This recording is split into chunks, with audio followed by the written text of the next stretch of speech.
এবার ভারতের লোকসভা নির্বাচনে বিজয়ী হওয়ার সবচেয়ে কম বয়সীদের মধ্যে অন্যতম তিনি। মাত্র 25 বছর বয়সে রাজস্থানের ভরতপুর আসনটি কংগ্রেসের ঝুলিতে এনে দিয়েছেন সঞ্জনা যাদব।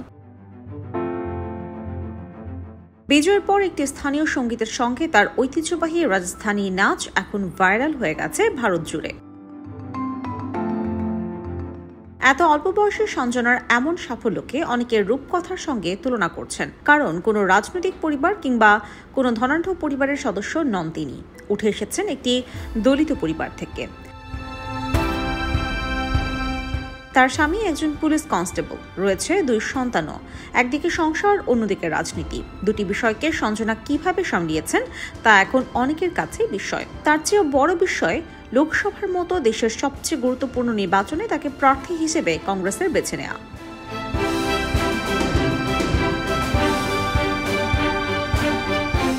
কংগ্রেসের রাজনীতিতে সঞ্জনার উত্থান মূলত প্রিয়াঙ্কা গান্ধীর লড়কি হো লড় সকতি হো বা আমি নারী আমি লড়তে জানি প্রচারণার অংশগ্রহণের মধ্য দিয়ে ধীর গুড বুকে ছিলেন তিনি। পাশাপাশি দলিত পরিবারের হলেও বিশ্ববিদ্যালয়ের ডিগ্রি ছিল তার। 2019 সালে মহারাজা ব্রিজ বিশ্ববিদ্যালয় থেকে তিনি LLB সম্পন্ন করেছিলেন। ফলে খুব সহজেই স্থানীয় রাজনীতিতে কংগ্রেসের তরুণ মুখ হিসেবে নিজেকে প্রতিষ্ঠা করতে সক্ষম হন। এরই ধারাবাহিকতায় 2023 সালে রাজস্থানের রাজ্যসভা নির্বাচনে প্রথমবারের মতো সঞ্জনার উপর আস্থা রাখে কংগ্রেস পার্টি। অনেক বড় বড় রাজনীতিবিদকে পাশ কাটিয়ে রাজ্য বিধানসভার ভরতপুর আসন থেকে তাকে প্রার্থী করা হয়, কিন্তু বিধানসভা নির্বাচনে মাত্র 409 ভোটের ব্যবধানে হেরে যান তিনি। 1 বছরেরও কম সময়ের মধ্যে চলে আসে লোকসভা নির্বাচন। এর আগে অনেক কম ভোটের ব্যবধানে বিধানসভা নির্বাচনে হেরে যাওয়ায় সঞ্জনার প্রতি স্থানীয় মানুষের সহানুভূতি ছিল। কংগ্রেস নেতৃত্ব এই বিষয়টিকে প্রাধান্য দিয়ে লোকসভা নির্বাচনেও ভরতপুর আসন থেকে সঞ্জনাকে আবার প্রার্থী করে।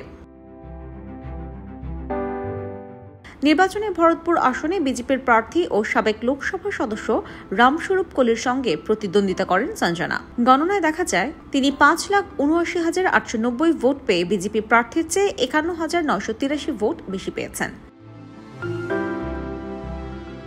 বিজয়ের খবরটি যখন এলো তখন কর্মী সমর্থকদের মাঝখানে আনন্দকে আর নিয়ন্ত্রণের চেষ্টা করেনি সঞ্জনা। রাজস্থানের ঐতিহ্যবাহী ঢঙে তার বিজয়ের নাচটি এখন কংগ্রেসের গৌরবের বিষয় হয়ে উঠেছে। 2019 সালে লোকসভা নির্বাচনে রাজস্থানের 25টি আসনের একটিতেও জিততে পারেনি Congress.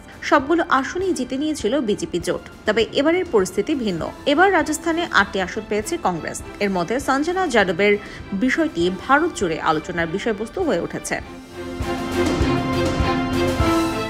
IBTV USA, new York.